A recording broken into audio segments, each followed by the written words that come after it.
je vais soutenir ma thèse dans 2 semaines. Cette thèse se compose de 6 articles, dont 4 ont fait l'objet d'une publication et 2 ont été primés à la conférence annuelle de l'AIMS en 2018. Mon premier article s'intéresse à une surprise, celle de l'avènement d'une brèche dans le monopole bancaire en octobre 2014, par la création d'un nouveau statut, le statut d'intermédiaire en financement participatif. La création de ce statut a été une véritable fulgurance qui a surpris tout le monde. Et ce premier article identifie 5 raisons qui ont abouti à la naissance de ce statut. Et parmi ces 5 raisons, j'en ai choisi 2 que j'ai voulu approfondir dans les 5 autres articles.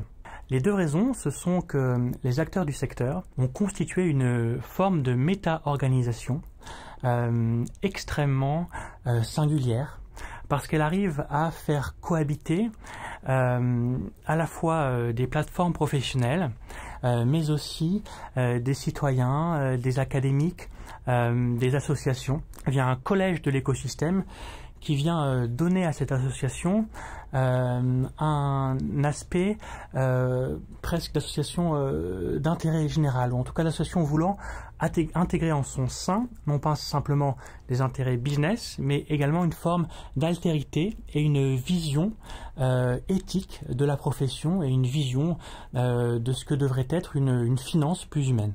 Le deuxième élément qui a contribué à l'avènement de cette brèche dans le monopole bancaire, eh bien, c'est une stratégie d'un entrepreneur institutionnel extrêmement créatif et brillant, qui a interagi avec les régulateurs et avec ses concurrents, avec les banques, pour véritablement créer un secteur et forcer les pouvoirs publics à prendre en compte et à co-construire ce secteur qu'il a ouvert. Ces 3 années passées au sein de cette école ont été pour moi un enchantement. J'ai reçu au sein de l'ESCP une sorte de patronage, notamment de la part du professeur Christophe Moussu, mais également de tous les membres de l'école doctorale.